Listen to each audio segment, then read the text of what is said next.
Hello guys, once again welcome to Farming in Africa. And as you guys know, last week we had a great news. Two of our exotic breeds that we brought from South Africa gave birth. I'm talking about the Boer goats that gave birth to about two. Unfortunately, we lost one, so we still have one. But the Kalahari gave birth to two, and we have strong, great goat babies here at our farm.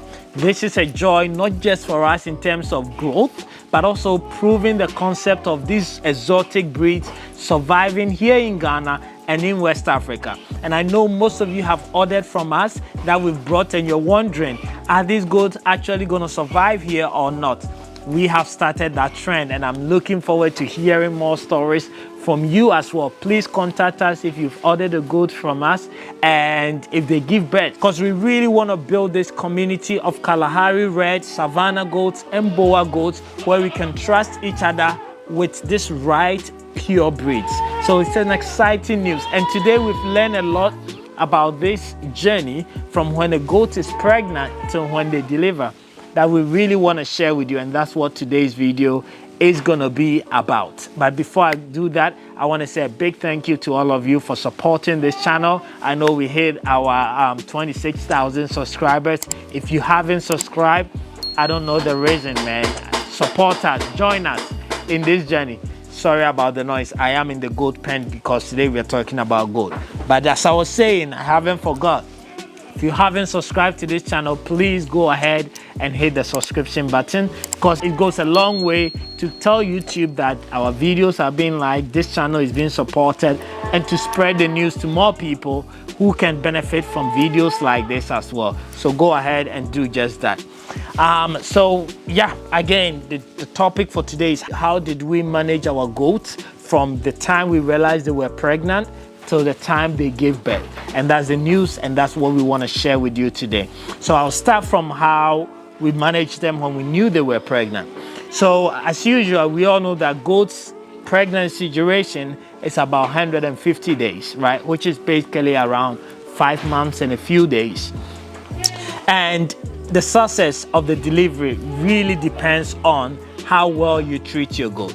So the number one thing I'll talk about is 30 days before pregnancy. So record keeping. Let me even take you a step back and talk about record keeping. Record keeping is one of the things that we do very well here. We have apps and we have books. So no excuse for any worker here not to write date a goat was crossed or date that a goat was delivered. So you keep a good record on when the goat is crossed. I know most people who have their goats all together, male and female roaming together. Here we don't do that, right? So what we do is we only put the male that we wanted to cross the females together. So we don't mix our goats. They go out based on their breed.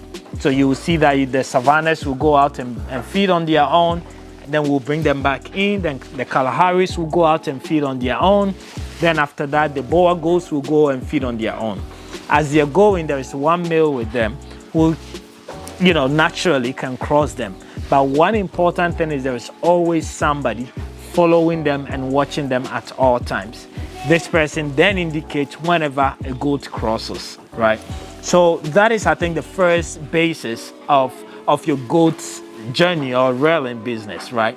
And once you have that record, then you start counting down the dates or the numbers, which is 150 days for most goats. And what basically happens on our farm is 30 days prior to giving birth, you really need to start taking critical care of this goat. First is medication.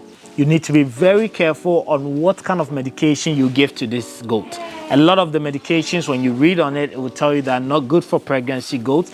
Most importantly, what I'll just do is deworming. Aside deworming, I don't really give them any medication. I make sure the deworming is done maybe 40 days, 60 days before birth, and then I'll stop.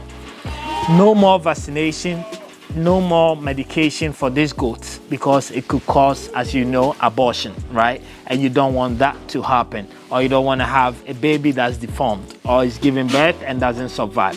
So first of all, be very careful of what kind of medication you give them. The second thing I'll talk about is feeding. The moment they are in their 30 days of delivery, you want to make sure that they are eating well, right? You want to make sure that you're giving them enough protein. You know, you're giving them soya beans if you have it. You're giving them corn at least every evening. You're making sure that after they've grazed and come back, they are actually being fed throughout the night, because they need to build their immune system. They need to be healthy. They need to gain maximum weight so that they will be able to have a successful delivery. And these are things that we have done that have worked for us, and I hope it does work for you as well. So aside delivery, what we also do is separation. So if you go to this pen, you'll see that we actually have a goat there that's staying by herself. And the reason why that goat is staying by herself is because we know that it's almost due. So we don't want a case where, you know, the goat delivers, you know, outside in an environment where it's not clean, or at a place where he's not prepared to deliver. So we make sure that you have a pen dedicated for that goat, that you can separate them. Some people will put 2 or 3, but if you have goats as expensive as this, you want to be as cautious as possible. And therefore what we do is we'll rather separate them on their own. So we have about maybe 4 goats that we are expecting them to deliver maybe this week, next week. And therefore they are all staying independently, right? And they can deliver at any time. And the same with these guys here when they delivered. You know, the Kalahari was on his own when he delivered and had a very successful delivery as well. Talking about separating them, you don't just want to separate them. I've talked to you guys about building the foundation of your pen. I always build it, and I make sure I leave about 1 inch interval with it, right? Within the platform, so that when they pee and poop, all their urine and poop is gonna go down, right? I guess he wants to be in the video. DU, there we go. All right, so there he is. He wants to be part of the video. So this is a Kalahari Red, right? Very healthy. It's a female.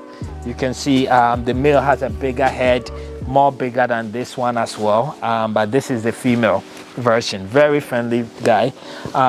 You wanna go down? No? It's up to you. Whatever you wanna do. Do you wanna stay up here? Okay, so basically, you know, as I was saying, I always leave about 1 inch interval between their platform, so that the poop, their urine can go down, right? But the moment that we separate them, when we bring them here, what we do is we cover the ground with the leftover of their feed. In our case, which you already know, is brachiaria grass, so that's what we feed them with. And then evening we'll give them some concentrate as well. But the leftover of every brachiaria grass will come and we'll pour it here. What this does is it covers those 1 inch hole that we've left in the platform. And this is something to learn as well, and not repeat it. It's also, if you're building your pen and you actually want to dedicate this specific pen for delivery, then there's no need of basically leaving those gaps between the platform. So that is something that in my next pen I might do, but for now I didn't. So what I do is I cover it with the grass. The reason why I cover it with the grass is, 1, to make sure that when they give birth to them, you know, they are very young, so the kids can walk smoothly and their legs are not going to get stuck in them. 2, I also want to make sure that the pen itself is dry and neat. So even if they pee on it early morning and poop, what we have to do is just pick up the surface, and it's very dry and clean. You know, these young ones are very prone to diseases, a lot of diseases that can easily kill them. And the best way for you to prevent that is to always keep that pen super dry, right? So we bring them here in this environment before they even give birth, so that when they give birth, again, we are preventing those death and mortality, right? And I guess that is the next thing that we do from separating them. I've spoken about feed, I've spoken about medication, I've spoken about the environment where you keep them. So feeding, as I said, is very important. So 2-3 days before they give birth, you want to make sure that you're keeping an eye. They have water with them all the time. When I say water, clean water. Livestock, yes, also deserve to have very clean water. So you make sure you have clean water with them all the time. The moment you see signs of them lying down, you know, not being able to stand, sometimes they will cry a lot when they want to give birth. If you do open them to go out, you know, from time to time, watch their movement, watch the signals. They will communicate to you. In the moment you realize that they are behaving differently, keep them inside and start the process, because they definitely are ready to give birth. Some of the symptoms, I think, from us, their breast really becomes big. You see that it becomes way big, that their walking will even change, right? And that is not normal. So the moment you see that breast getting very big, it should tell you that they are very close. Their stomach also stop growing from side and growing downwards, right? So as downwards as it goes also signifies you, and we have a lot of goats that are showing very huge signals of that, and that is why they have been separated. So once your baby is born, what do you do? So once the baby is born, I think the most important, I guess the guy also wants to join us, but as you can see, it's very big, bigger than the female, and very soft as well, right? So this is the male Kalahari goats. Yeah, you want to go down? It looks like a dog to me. I don't know if you guys think the same way, but it's very cute. Yeah, but the moment they are born, I think the most important of all is to make sure that they get that first breast milk that contains cholesterol, because without that, the babies are not going to survive. And this applies to all livestock, whether it be in your cattle, your goats, or your sheep. You want to make sure that they get that. So the first thing I do is to go and pull the breast to make sure that those milks are flowing. Once they are flowing, I guide the babies to make sure that they are sucking. For that first day, 2 days, they are getting the first milk that is coming from the mom. That has a lot of nutrients. If you're a woman watching me, if you're a father, I think you understand the importance of breast milk. But that first couple of days breast milk, you don't want to miss it. If you don't have it, then visit your veterinary shop and get something that you can feed them with in case you lose the mom or anything. But if you don't, guide the baby, test the milk, make sure it's coming, and make sure that the babies get to drink that colostrum. Then the second thing I would do is their umbilical cord. You also want to make sure that that is clean, because they can get infectious from that. So what you need to add to it is add an iodine, right? It's mostly violet. So you basically spray it around it to prevent infections. So that's the second most important thing I would do, just for the health and safekeeping of these guys, right? And then the next thing is just making sure that your pen is dry. So you look at these guys, they are super neat, right? There's nothing wet. There's no wet environment. They are not stepping in poop and in their pee. So it's very dry, which makes them very neat. And that prevents ticks from coming to their body. Ticks can kill these guys within a minute. So you want to make sure that they are living in a very clean pen, as you guys can see from here. Even the feed, we are hanging the feed because we don't want it to be down. And once that falls down, serve as the bed for them, because every morning we got to come and clean the surface of this, right? And then keep them. In terms of how long do we keep them with their mom, we tend to keep them for about 10 days, right? For them to really spend some great time with their mom. I can see the mom really wants to go out. I'm looking at their behavior. They are eating well. As for the kid, they are not going out now, because at this moment they are just breast milk feeding. So we probably at the 10th day are going to let the mom go out and graze.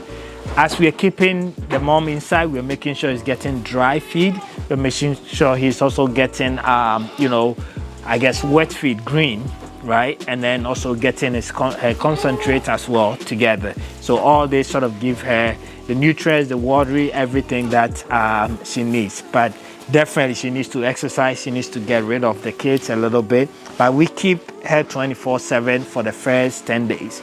And then after that, we're going to let the mom go out in the afternoon, come back in the evening, feed, and then the kids will feed in the morning and evening. And then at night, we will separate them. And that is the structure that we are sort of building around, our goats, or using to manage our goats all the way from when we identify they've been crossed till when they give birth. As you're growing and learning and practicing different things, we'll share those knowledge with you guys as well. I hope this is helpful. Let us know in the comments below, and thank you so much for watching.